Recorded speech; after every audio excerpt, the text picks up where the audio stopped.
Shri Venkateswara gold తాకట్టులో ఉన్న మీ బంగారాన్ని విడిపించి కొనబడును.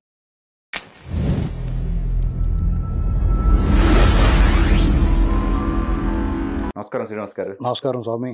మెడికల్ కాలేజీ ప్రైవేటీకరణకి పూర్తి వ్యతిరేకంగా వైసీపీ కోటి సంతకాలకు సంబంధించో లేకపోతే ఒక ఉద్యమే చేశారు. సో మరి ఇప్పుడు వీళ్ళు తీసుకున్న డెసిషన్ వెనక్కి తీసుకునే అవకాశం ఉంటుందా? ఏముండదండి, మీరు అది అసలు ప్రైవేటీకరణే కాదు, అది వాళ్ళు ఎత్తుకున్న లైనే తప్పు.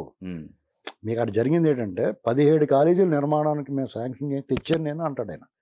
యాక్చువల్గా సెంట్రల్ గవర్నమెంట్ ఇచ్చింది 4, 7. సెంట్రల్ గవర్నమెంట్ రాష్ట్ర దేశంలో అందరికీ ఇచ్చినట్టే మనకు ఒకటి శాంక్షన్ చేసింది 7 కాలేజీలు. అందులో 4 నిర్మాణానికి పూనుకున్నాడు ఆయన. కానీ 17 అనేటువంటిది ఆయన 17 కాలేజీలు మేము చేస్తా ఉన్నాడు. దానికి ఏం చేశాడంటే నాబార్డు నుంచి లోను హామీ కాంట్రాక్ట్లు ఎవరు ముందుకు రాలేదు. జగన్మోహన్ రెడ్డి గారు ప్లాన్ ఏంటంటే 17 కాలేజీలు మెడికల్ కాలేజీలు 100 పడకల హాస్పిటల్ ఇలాగా ప్లాన్ చేశారు. ప్లాన్ చేసి రెండరా బాబుని కాంట్రాక్ట్ని పిలిచాడు దగ్గర తోడేస్తానికి. కాలేజీ కాంట్రాక్ట్ ఇవ్వటం అంటే కుమ్మేస్తారు కదా డబ్బులు. ఆ రకంగా కుమ్మేయడానికి చేస్తే వాళ్ళు మేము రావన్నారు. వాళ్ళు ఎవరన్నా వాళ్ళు తెలుసు కదా, డబ్బులు ఇవ్వట్లేదు కదా కాంట్రాక్టులకి ఎవరికైనా. పాత వాళ్ళకి ఇవ్వట్లేదు, వీళ్ళ దగ్గర చేసిన వాళ్ళకి ఇవ్వట్లేదు. అప్పుడు వీళ్ళు ఏం చేశారంటే నాబార్డు తోటి మేము నాబార్డు లోన్ ఇస్తామని వాళ్ళ చేత హామీ చూపించి వీళ్ళకి కాంట్రాక్ట్ ఇచ్చారు. నాబార్డులో లోన్ వస్తుంది కూడా చేయొచ్చు అనుకుని అది కూడా ఒక 20 కోట్లు వర్క్ చేశారు కొన్ని ఈ 4 ఆటలోనూ ఎన్నాటిలో. అదేమో 10 కోట్లు బిల్ చేసి మానేశారు. అంతే, మిగతా అన్నీ ఆగిపోయినాయి. ఈ 4 మాత్రం 4 ఆటలు వివిధ దశల్లో ఉన్నాయి. ఒకటి మాత్రం పూర్తయింది. అర్థమైందండి. మరి మిగతా మాటలు ఏంటి, మేము పూర్తి చేసి ఇది చూపించారు అన్న కదా. కొన్ని అండర్ కన్స్ట్రక్షన్స్ స్కెల్టన్లో ఉన్న వాటి దగ్గర కూడా వెళ్ళి వీళ్ళు సెల్ఫీలు తీసి సిగ్గు లేకుండానే చేశారు. ఇది ఇప్పుడున్న ప్రభుత్వమే నిర్మించడానికి అసలు అవకాశమే లేదు, నిర్మించుతాం. అప్పుడు వాళ్ళు ఏం చేశారు, పబ్లిక్ ప్రైవేట్ పార్ట్నర్షిప్ మీద ప్లాన్ చేశారు. అదేంటంటే నిర్మించు, నిర్వహించు, అప్పగించు. అది టైం బౌండ్ పెడతారు. 10 ఏళ్ళ, 20 ఏళ్ళ, 30 ఏళ్ళ అన్నట్టు. వీళ్ళకి అప్పుడు ప్రభుత్వానికి ₹10 ఖర్చు లేకుండా ఎవరో ఒకరు మీరన్నా తీసుకోవచ్చు. జగన్మోహన్ రెడ్డి తీసుకోవచ్చు, కావాలంటే తీసుకుంటాడో, నిర్మిస్తాడో, నిర్వహిస్తాడో, అప్పగించాలి ఆ టైం అయిపోయిన తర్వాత. దానివల్ల ఏంటంటే ప్రభుత్వానికి ₹10 ఖర్చు ఉండదు. రాష్ట్రంలో మెడికల్ కాలేజీ అవకాశం వస్తుంది. ఒక మెడికల్ కాలేజీతో పాటు హాస్పిటల్ వస్తుంది. 100 పడకల, 200 పడకల, 300 పడకల అనే హాస్పిటల్ వస్తుంది. మెరుగైన వైద్యం లభిస్తుంది. ఏంటండి, తిరిగి ఆ ఆస్తి ప్రభుత్వానికి దాఖలు పడుతుంది. ఇందులో తప్పే ఉందండి. ప్రభుత్వం ₹1 ఖర్చు లేకుండా వీళ్ళు ఏమన్నా ప్రభుత్వము ప్రైవేట్ వాళ్ళకి అప్పచెప్పేసి దొబ్బేంట్రా అని డబ్బులు కూడా వీళ్ళు ఇచ్చేస్తే తప్పు జగన్ ఇచ్చినట్టు. వాళ్ళకి అందుకనే అది విజయవంతం అవ్వలేదు. సజ్జల రామకృష్ణారెడ్డి చెప్తాడు వచ్చి వాళ్ళు ఎన్ని అబద్ధాలు చెప్పట్లేదు. అందులో ఇదొకటి. 1 కోటి మంది సంతకాలు దాదాపు 80 లక్షల మంది వచ్చేసారు. ఒక్కొక్కళ్ళు వచ్చి మేము 10 మందిని తీసుకొస్తాం అన్నా అని వెళ్తున్నారు. ఏంటి మీటింగ్ తీసుకొస్తాం, వాళ్ళు మీటింగ్కి మేము తీసుకొస్తాం, తలకో 400 ఇవ్వండి అన్నప్పుడు ఆ సిద్ధం సభల మీటింగ్ అనుకుంటున్నాడు అతను. సంతకాలకి ఎడ చేతితో కుడి చేతితో పెట్టేయటం, ఒక పేజీ అంతా ఒకే సంతకం ఉంటుంది. సిగ్గుందండి వాళ్ళకి మాట్లాడడానికి. అబద్ధాలు కూడా అంతుండాలి కదా. అది జగన్ మొఖం చూడటానికే చిరాకు పడుతున్నప్పుడు జనం వాడు గుర్తించాల. రాష్ట్ర ప్రజలు జగన్మోహన్ రెడ్డి గారి మీద విముఖత, భయం, అసహ్యం ఇన్ని రకాల కలగలిపి అతన్ని వద్దు అనుకుని ఊడ్చాతలు పడేశారు. లేదంటే అంత ఘోర పరాభవం జరగదండి. నిజంగా అతను నేను ఎంతో చేశాను అని అతను అనుకున్నాడు. కానీ నిజంగా ప్రజలు భావిస్తే అంత ఘోర పరాజయం ఎందుకు వస్తుందండి ఆయనకి? జరిగిన తర్వాత వాళ్ళు ఏం చేసుకోవాలి, మనం ఎక్కడ తప్పు చేసాం, మన వల్ల ఏ వర్గాలు నష్టపోయినాయి, ఒక సమీక్ష చేసుకోవాలి. అందులో డెఫినెట్గా ఈ ఓడిపోయి ఉన్నాడు కాబట్టి ఎవడొకళ్ళు వచ్చి నిజం చెప్తారు. సరిగ్గా అతను వింటే ఎవరిదన్నా వాళ్ళు చెప్తారు, మనం ఇలా పల్లా చేసాం, పలానా పని మనం చేయకుండా ఉండాల్సిందే, దానివల్ల మనం దెబ్బ అయిపోయామంటే దాని నుంచి ఏ రాజకీయ నాయకుడు ఏం చేస్తాడో కొన్ని మార్పులు చేసుకుని ప్రజల్లో తిరిగి నమ్మకం సంపాదించుకోవడానికి ప్రయత్నం చేయాలి. ఇతని మీద ప్రధానమైన ఆరోపణ ఏంటి, వీళ్ళ అరాచకవాదులు, వీళ్ళతో ప్రమాదం, బతికి పట్టకట్టలేమనేటువంటి భయం ఉంది. భూములు దుబ్బేసేలాగా ఉన్నారు వీళ్ళు, మొత్తం లాగేశారు, ల్యాండ్ టైటిల్ యాక్ట్ పెట్టి లాగేసుకుంది. ఇలాగ ఒక్కొక్క దానికి వాళ్ళు క్లారిఫికేషన్ ఇవ్వాలి. వీళ్ళు ఏం చేశారు, అవన్నీ మానేసి మేము మళ్ళీ వస్తే మీ సంగతి చూద్దామని చెప్తున్నారు. దీన్ని బట్టి వాళ్ళ పరివర్తన కానీ పశ్చాత్తాపం కానీ ఉందా? ప్రజలు ఏమనుకుంటారండి, మీ దగ్గర పనివాడు వచ్చాడు, వాడు మీ దగ్గర కొన్నాళ్ళు పనిచేశాడు, అంతకుముందు పనివాడిని మీరు తీసేశారు, వాడు బాగా పనిచేస్తున్నా మీరు ఏమన్నా పడి ఉన్నా ఏంటండి ఆ పనివాడిని తీసేశారు మీరు. ఏదో వాళ్ళ అమ్మ వచ్చి ఒక ఛాన్స్ ఇవ్వండి బాబు, వాళ్ళ నాన్న చచ్చిపోయాడు, వాళ్ళ చిన్నాన్న కూడా చంపేశారు, మా ఓడి పనిలో పెట్టుకుంటుంటే సరేలే ఎర్రోళ్ళ ఉన్నాడని పెట్టుకున్నారు. చెప్పిన మాట వింటాడు అనుకుని చేతులు పిసుకుంటాం అది చూసి. వాడు ఏం చేశాడు, మీ ఇంట్లో పని చేస్తాం మానేసాడు, మీతో పాటు ఒక గదిలో పోయి పడుకుంటున్నాడు, బయటికి రావట్లా, బయటకు వచ్చిన ముసుగేసుకుని వస్తున్నాడు, మధ్య మధ్యలో మీ పర్సులో వాచ్లు దుబ్బేస్తున్నాడు, ఇదేటని అడిగితే కొడుతున్నాడు. మీరు అని ఏం చేస్తారు, వద్దని పంపించేశారు కదా. అప్పుడు మరి పాత పనివాడు ఉంటాడు కదా, ఆ పనివాడు ఎక్కడున్నాడో వెతుక్కుని, ఓ రారా బాబు నీకు ఏం కావాలో చూసుకొని చెప్పి మొత్తం చెప్పేశారు ఇల్లు. అదే జరిగింది చంద్రబాబు విషయంలోనే. ఏంటండి ఇప్పుడు మళ్ళీ ఆడు వచ్చి నువ్వు నన్ను పనిలో పట్టుకో మళ్ళీ నేను పనిలోకి వచ్చినంటే ఈసారి నీ కాళ్ళు చేసి తీసేస్తానన్నాడు అనుకో, మీరు ఏం చేస్తారు, పెట్టుకుంటారా అండి మళ్ళీని? వాడు మళ్ళీ వస్తున్నాడు పనిలో పెట్టుకోమని, పనిలో పెట్టుకొని వస్తా, ఈసారి పెట్టుకోరా నీ సంగతి చూస్తాను, మోకాలు గడ్డి తీసేస్తాను నీకు అన్నాడు అనుకో, మీరు ఏం చేస్తారు, పెట్టుకుంటారా? అంతే. ఈ లాజిక్, ఈ ఒక్క కథ వాళ్ళు జాగ్రత్తగా విని వాళ్ళు ఎలా ప్రవర్తించాలనేటువంటి నేర్చుకోవాలి. మరి ఈ మధ్య రైతులు పరామర్శ జరుగుతుంది కదండి. మద్దతు 10 మందిని పోగేసుకొచ్చి మద్దతు చెప్పమంటే జగన్మోహన్ రెడ్డి నువ్వు ఇలా చేసావని ఎవడంటాడండి ముఖం మీద?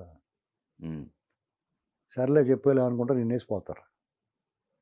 ఇప్పుడు రాష్ట్రంలో మీకు ఒకటి గమనించండి, లా అండ్ ఆర్డర్ ఒకటి చూస్తారు, మన జీవన విధానం ఎలా ఉందో చూస్తారు, మౌలిక వసతులు సదుపాయాలు ఎలాగున్నా చూస్తారు, సంక్షేమ పథకాలు ఎలాగంతనే చూస్తారు, అభివృద్ధి చూస్తారు.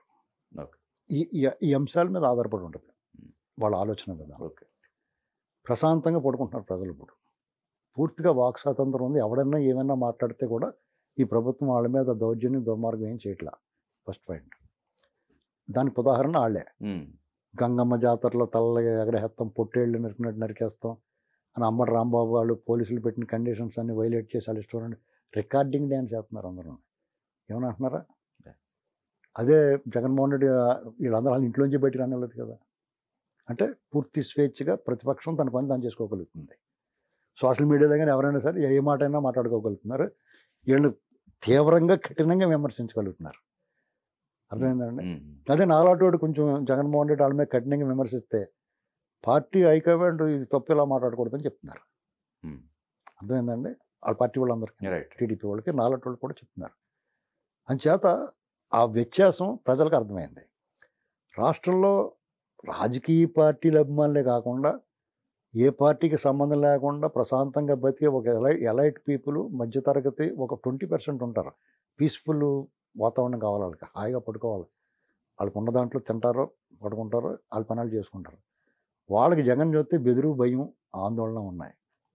అలా భయపెట్టాడు అతను. తిరిగి అలాగే భయపెడతా అంటున్నాడు. సంక్షేమ పథకాలు జగన్ ఇచ్చిన దాని మీద బ్రహ్మాండంగా ఇస్తున్నారు వీళ్ళు. మేము ఇచ్చినవి బాగున్నాయి, మీరు వెళ్ళిపోవటం వల్ల మాకు చాలా ఆందోళనగా ఉందన్నారు. అలా అన్నా కూడా ఎవడో చూపించాలి అతను, సజ్జల రామకృష్ణారెడ్డి. వాళ్ళు 3,000 పెన్షన్ ఇవ్వడానికి మూలిగా 5 ఏళ్ళు పట్టింది, 2,000 నుంచి 3,000 చేయడానికి. వీళ్ళు రావటం వీళ్ళు 4,000 చెప్పారు, 4,000 టపాల్మని ఇచ్చేసారు. అది కాకుండా వాళ్ళు చెప్పిన రోజు నుంచి 3 నెలలతో కలిపి ఇచ్చారు 7,000. ఇచ్చట్లేదండి. ఇంకా అంతకన్నా అన్నా క్యాంటీన్లు, అన్నా క్యాంటీన్లు తెలిసి పేదవాడు కడుపు మీద తన్నాడు జగన్మోహన్ రెడ్డి. వీళ్ళు రావటం అన్నా క్యాంటీన్లు పెట్టారు. ఇవాళ హాయిగా అది ఎంతమందికి ఉపయోగం అండి. అది ఇప్పుడు సమీప పట్టణాలు కానీ మండల కేంద్రాలకు కానీ ఏమన్నా పని మీద వచ్చిన వాళ్ళకి, హాస్పిటల్ పనో లేకపోతే చిన్న పనులు చేసుకోవడానికి వచ్చిన వాళ్ళకి ఇవాళ 200 రూపాయలు అయిపోతుంది తిండికి, ధరలు పెరిగిపోయి. వాళ్ళకు 10-15 రూపాయల్లో శుభ్రంగా భోజనం దొరుకుతుందంటే అది ఎంత మిగిలాలి. ప్రతి ఒక్కడికి ఏదో ఒకటి, ప్రతి ఒక్కడికి అన్నట్టుగా కనీసం ప్రతి ఒక్కరికి అన్నా క్యాంటీన్కి వెళ్ళి భోజనం చేస్తే కనుక నెలకి మినిమం 1000 రూపాయలు మిగులుతుంది. అప్పటికన్నా మినిమం అది ఇచ్చినట్టు నెలకు 12,000 ఇచ్చినట్టే కదా. 5 పనులు 60,000 ఇచ్చినట్టే కదా సంవత్సరానికి. ఏంటండి ప్రతి ఒక్కడికి వచ్చినట్టే కదా. అది కాకుండా మహిళలకు ఫ్రీ బస్సు ఇచ్చాడు. వాడికి ఎంత, మీకు ఇళ్లలో హౌస్ మేడ్లుగా ఉన్న వాళ్ళ దగ్గర నుంచి మొదలు పెడితే కొంచెం దూర ప్రాంతాల్లో ఒక 30 కిలోమీటర్లు 40 కిలోమీటర్లు వెళ్ళి ఉద్యోగం చేసుకునే వాళ్ళ వరకు కూడా చాలా ఉపయోగం వాళ్ళకి. ఆ ఖర్చులు కలిసి వస్తే అది కాకుండా ఉద్యోగం చేసే చోట మకాం ఉండాలంటే అద్దులు గిద్దులు ఇలాంటివన్నీ లేకుండా సొంత ఇంటికాడ నుంచి వెళ్ళి ఉద్యోగం చేసుకోవచ్చు. ఇది ఎంత మేలు జరుగుతుంది వాళ్ళకి. వాళ్ళకి తెలియట్లేదు ఇంకానే. ఆ ఎఫెక్ట్ ఆల్రెడీ ప్రజల్లోకి వెళ్ళిపోయింది. అది తల్లికి వందనం, వాళ్ళ అమ్మఒడి అనేవాడు, ఇంటికి వాళ్ళకి ఇచ్చేవాడు, మిగతా వాళ్ళందరూ పైకి కిందకి చూడమనేవాడు. వీళ్ళు ఇంట్లో అంతమంది ఉంటే అంతమందికి ఇచ్చారు. ఆ మధ్య 4 ఉంటే 4కి ఇచ్చేసారు వీళ్ళు. ఇది ఎంత ఎఫెక్ట్ చూపిస్తుందండి. అది వీళ్ళు ఏమడుగుతున్నారు, ఆడపిల్లలు ఇంట్లో 1,500 ఇస్తా అన్నావు, అది ఇవ్వలేదు, నిరుద్యోగ వృత్తి ఇవ్వలేదు, మాకు వద్దండి బాబు, ఈ ఇత్తే చాలా నీలాగా ఉన్నారు జనం. ఇప్పుడు అవి ఎవడో మాట్లాడతారా ఆ, మాకు చాలండి బాబు ఎక్కువైపోయింది మాకు అంటున్నారు వాళ్ళు. ఉమ్, నిజంగా ఎక్కువైపోయింది. Okay okay. మీకు అవి కూడా ఇస్తారేమో చూడాలి, వెయిట్ చేయాలి కదా. వాళ్ళు సంవత్సరం అవ్వకుండా ఇవన్నీ పూర్తి చేశారు. ఉమ్, వాళ్ళు చెయ్యనిది చేయకూడదు అనుకున్నది ఏంటంటే వీళ్ళకి దప్పడం ఏంటలేదు, ఈపి సెట్లు కొట్టేయట్లేదు. ఎందుకంటే చంద్రబాబు నాయుడు గారు, లోకేష్ గారు, పవన్ కళ్యాణ్ గారు, ఇంకా ఇతర ముఖ్య నాయకులు వాళ్ళందరినీ కూడా జగన్మోహన్ రెడ్డి దారుణంగా నీచంగా వాళ్ళు అసభ్య పదజాలంతో దూషింపులు చేసేలా చేశాడు. ఇళ్ల మీద దాడికి వెళ్ళాడు, వాళ్ళ ఆస్తులు ఆక్రమించాడు, వాళ్ళ వ్యాపారాలు దొబ్బేశాడు, రకరకాలుగా వ్యవహరించారు వాళ్ళంతా. వాళ్ళందరినీ వీళ్ళు రావడం చిత్త కొట్టేసి చావు కొట్టి చెవులు మూసేస్తారని ఎక్స్పెక్ట్ చేశారు చాలామంది. అది మాత్రం చేయలేదు వాళ్ళు. అదే అసంతృప్తి ఉంది, ఖచ్చితంగా అసంతృప్తి ఉంది పబ్లిక్లో. ఓకే. అదేంటంటే ఏంటండి వాళ్ళు అలా మాట్లాడుతుంటే ఎందుకు వదిలేస్తున్నారండి వీళ్ళు అని మాలాటోళ్ళని అడుగుతున్నారు. ఉమ్, కరుణాకర్ రెడ్డి ఆ వ్యంగ్యాస్త్రాలు ఏంటండి, ఆ మనిషి అంత మహాపాపం, తప్పు కాదు మహాపాపం చేసాడు అతను. చట్ట ప్రకారం కూడా తప్పు చేసాడు అతను ఎందుకు వదిలేస్తున్నారు మీరు? ఇలాంటి బాధలు ఉన్నాయి పబ్లిక్లో.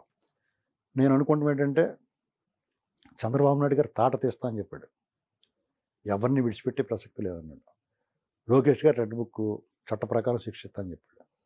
పవన్ కళ్యాణ్ గారు కూడా గట్టిగా మేము వచ్చిందని మీ సంగతి చూస్తామని చెప్పాడు. అది కూడా హామీయే, ప్రజలకు ఇచ్చిన హామీ. వాళ్ళు సూపర్ 6 హామీలు ఎలాగైతే ఇచ్చి నెరవేరుస్తున్నారో ఈ హామీ కూడా నెరవేరుస్తారని నేను నమ్ముతున్నాను పూర్తిగా. అయితే దానికి సమయం సందర్భం ఉంటుంది. వచ్చిన వెంటనే ఉమ్, దేనికి ప్రాధాన్యత ఇవ్వాలో దానికి ప్రాధాన్యత ఇచ్చారు. అభివృద్ధి, సంక్షేమం, ఉపాధి, భవిష్యత్తుకు భరోసా, పోలవరం, అమరావతి, వాటి పనులు పట్టాల మీద ఎక్కడం, వీటిల్లో పూర్తిగా సక్సెస్ అయ్యారు. దాంట్లో భాగంగానే అమరావతిలో తిరుమల తిరుపతి దేవస్థానం నమూనా దేవాలయంలాగా ఎక్కడ కూడా ఒక క్షేత్రాన్ని చేయాలని భారీగా బడ్జెట్ రిలీజ్ చేసి దాన్ని పరిమితం చేసాడు సుబ్బారెడ్డి. దాని ఇప్పుడు రెండో ప్రాకారం అది నిర్మించి, అంటే అమరావతికి వాళ్ళు ప్రాముఖ్యతను ఇస్తున్నారో, వాళ్ళు ముందేం చెప్పారో, వాళ్ళు ఎలాగైతే దాన్ని అమరావతి నిర్మించాలనుకున్నారో, రాష్ట్రాన్ని అభివృద్ధి వికేంద్రీకరణ ఎలా చేయాలనుకునే దానికి స్పష్టంగా క్లియర్గా చూపించేస్తున్నారు. ఇప్పుడు ఇది ఒక కొలికి వచ్చింది. నవంబర్ 15తో పెట్టుబడులు సదస్సు అయింది.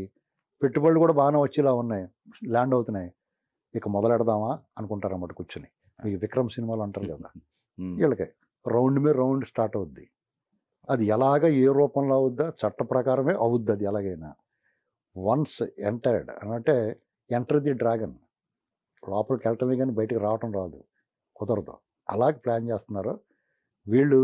గత తెలివైన వాళ్ళు, బుర్ర ఉన్నవాళ్ళు అక్రమ కేసులు, దొంగ కేసులు పెట్టి మీ మీద కేసులు ఉన్నాయి, మా మీద కేసులు ఉన్నాయి, నీది తినాలి మాది తినాలని అనరండి వీళ్ళు. మీ మీద ఉన్న కేసులు అక్రమాస్తుల కేసులు, మా మీద ఉన్న కేసులు అక్రమ కేసులు, దేనికి ఎలా స్పందించాలో మాకు తెలుసురా గన్నాయ్ అని చెప్పేసి వాళ్ళు పర్ఫెక్ట్ ప్లానింగ్తో వెళ్తున్నారు. ఇందులో ఈ క్రమంలో డెఫినెట్గా జగన్మోహన్ రెడ్డి ఈ సిస్టమ్ చెడగొట్టాడు. కొన్ని విష పురుగుల్ని, చీడ పురుగుల్ని యంత్రాంగంలో చొప్పించాడు అతను, అలా మార్చేసాడు అన్న. వాటిని ఏరి పని కూడా ఉంది అలాగే. ఓకే. ఇంచేతంటే సిస్టంలో వాళ్ళకి ఆ జగన్ ప్రేమికులు ఉంటారు కదా, మరి వాళ్ళు ఎంతో కొంత, సపోజ్ పోలీసులు వస్తున్నారు అనుకోండి, మీ ఇంటికి వచ్చేస్తున్నారండి అని చెప్తారు ఇలాంటి వాళ్ళు. ఇంకో డిపార్ట్మెంట్లో వీళ్ళు ఏదైనా చర్య తీసుకోవాలనుకున్నారు అనుకోండి, ఆ విషపురుగు కూడా అందులో ఇన్వాల్వ్ అయి ఉంటాడు కాబట్టి వాళ్ళకి ఉప్పందించడం, లేదా దీన్ని జాగు చేయటమో చేస్తూ ఉంటాడు. ఇది ఈ సిస్టమ్ ఇదే. ఇప్పుడు ఇంత యంత్రాంగంలో చిన్న బోల్ట్ సరిగ్గా లేకపోతే కూడా ఎంత పనిచేయదు కదా. చాలా టాస్క్ ఇది, పెద్ద టాస్క్ ఇది ఇప్పుడు కూటమి ప్రభుత్వానికి. ఈ 5 ఏళ్లలో చాలా వరకు సరి చేయగలుగుతారు వాళ్ళు. యాక్చువల్గా పవన్ కళ్యాణ్ గారు అన్నట్టుగా 5 ఏళ్ళు చాలదు.